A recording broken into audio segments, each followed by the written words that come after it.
सो जैसे ये क्वेश्चन है, आयरन है, ये क्या है? आयरन। आयरन रिएक्ट करेगा कॉपर सल्फेट से। कॉपर सल्फेट है, इसका नाम क्या है? इसको इसका दूसरा नाम है ब्लू विट्रॉल। क्या नाम है? Blue vitriol. ब्लू विट्रॉल का क्या नाम है? ऐसे केमिकली इसको बोलते हैं कॉपर सल्फेट। ठीक है। सो आयरन कॉपर सल्फेट के साथ रिएक्ट करेगा या नहीं करेगा? तो क्या होता है, जब तुम इनिशियली अगर तुम एक्सपेरिमेंट चेक करोगे, इसको करके देखोगे, ठीक है, ओके। सो आयरन का नेल अगर हम लोग इसमें सबमर्ज करें, ठीक है, इसमें पूरा फुल है मान लो, और ये पूरा कंप्लीट है ना कॉपर सल्फेट है। कॉपर सल्फेट किस कलर का? ये पहले ब्लू कलर का होगा। क्या होगा? Blue colour. तो जैसे ही थोड़ा देर के बाद ये आयरन तुम छोड़ दोगे तो ये रिएक्ट करना शुरू होगा, तो जो प्रोडक्ट बनेगा वो बनेगा आयरन सल्फेट और कॉपर। तो इसको समझने के लिए ना तुम्हारे सिलेबस में 10th में बोर्ड में नहीं पूछता, लेकिन अगर आगे अच्छे से समझना है इसको, है ना, 11th 12th या बेसिक्स जे फाउंडेशन तैयार करना है, तो उनको ये चीज समझना पड़ेगा। इसको बोलते हैं मैकेनिज्म। इससे क्या होगा, तुम समझ जाओगे कि ये से रिएक्ट कैसे करेगा और नहीं करेगा। उसके लिए तुमको एक चीज पता होना चाहिए, रिएक्टिविटी से। तो चलते हैं समझते हैं।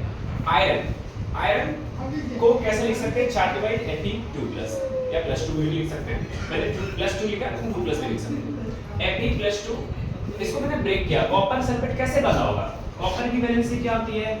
+2। सल्फेट की वैलेंसी क्या बताया था?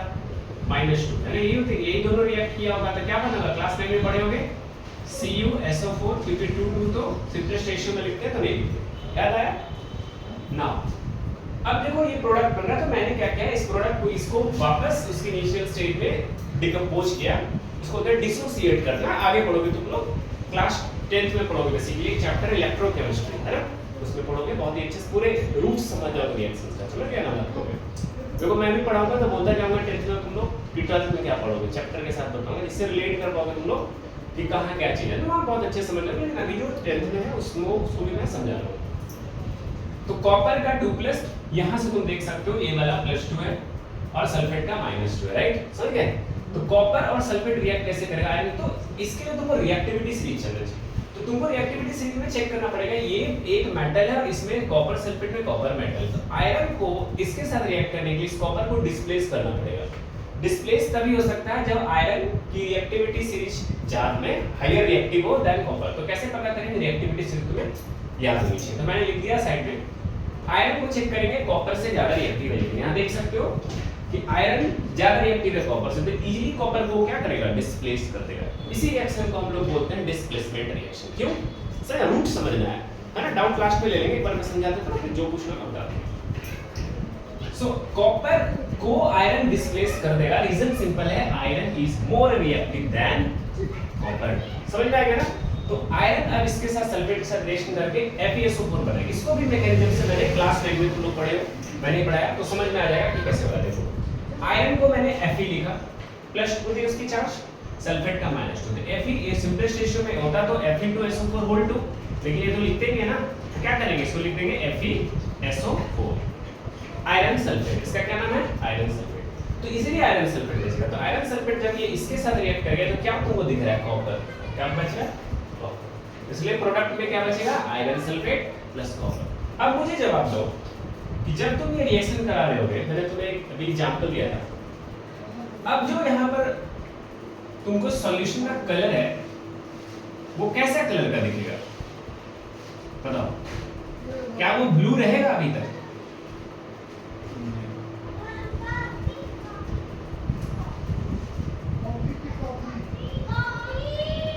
तो ये ब्लू कलर का था पहले इनिशियली, लेकिन केमिकल रिएक्शन जब होता है तो तीसरा प्रॉपर्टी क्या होगा? पहला मैंने बताया कि गैस का प्रोडक्शन होना चाहिए, प्रिसिपिटेट का फॉर्मेशन होना चाहिए, तीसरा कलर चेंज होना चाहिए।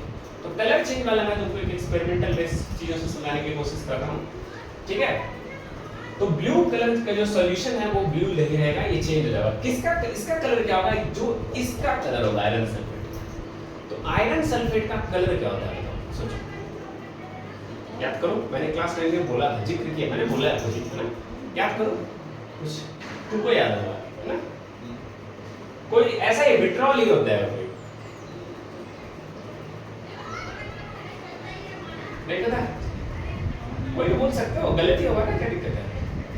हाँ हाँ।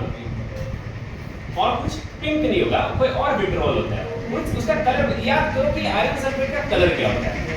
हाँ, रेड भी नहीं होता। हाँ, ब्राउन जब रस्टिंग होता है, रस्टिंग में पढ़ा होगा अभी लोगों को कोर्स में चैप्टर में, तो इसमें रस्ट जो ब्राउन, रेडिश ब्राउन कलर का होता है। तो ब्राउन तो उसके रस्टिंग प्रोसेस के कारण होगा, आयरन का ऑक्साइड बनता है ना, तो उसके कारण से होता है। इसका विट्रोल से रिलेटेड एक अलग कलर होता है, इसका कलर होता है ग्रीन, ग्रीन विट्रोल। क्या नाम है इसका? Green vitriol. याद रखना है ना, इसीलिए देखो ये सब पढ़ा रहा हूँ, समझ गए ना? ग्रीन विट्रोल है, ओके, समझ में आ गया बात? तो ये फॉर्मेशन, अब ये किस कलर का हो जाएगा भैया? ग्रीन कलर का। तो हाँ, ग्रीन का एकदम पूरा ग्रीन हो जाएगा। देखो जैसा ये थोड़ा ग्रीन दिख रहा है ना, मैंने कहा लाइटिस ग्रीन होता है, मतलब ये तो थोड़ा अलग ग्रीन है। ये कौन सा ग्रीन है? Olive green. हाँ, लेकिन वो ग्रीनिश होगा, जो नेचुरल ग्रीन होता है ना, वैसा वाला होगा। जो जैसे नेचुरल ग्रीन कहने का मतलब क्या होगा? जो व्हाट्सएप का लोगो होता है ग्रीन कलर का, उसको अगर फेंट कर देंगे तो कैसा होगा? हर्ब्स जो होता है, पत्ते जो होते हैं ग्रीन कलर के, उसको फेंट कर देंगे तो वैसा है, वो ग्रीन कलर का, ग्रीन विट्रोल। समझ में आएगा ना? ये रिएक्ट करेगा, ये मेरा ग्रीन विट्रोल, ग्रीन कलर का सॉल्यूशन हो जाएगा। समझ में आ गया ना? तो इसको समझना है। इस समय क्वेश्चन जैसे तुम लोग का इस संडे से नेक्स्ट संडे में तुम लोग का स्टार्ट करोगे क्विज कॉम्बो वाला, ठीक है ना? न्यूटन क्विज कॉन्टेस्ट, तो सब ये सब क्वेश्चन डालूंगा। मैथ्स का तो चलो अलग होगा, लेकिन साइंस में यही सब चीजें होगा जो टीपी पूछोगे। समझ में आ गया ना? ठीक है, ओके, तो यहाँ तक ठीक है।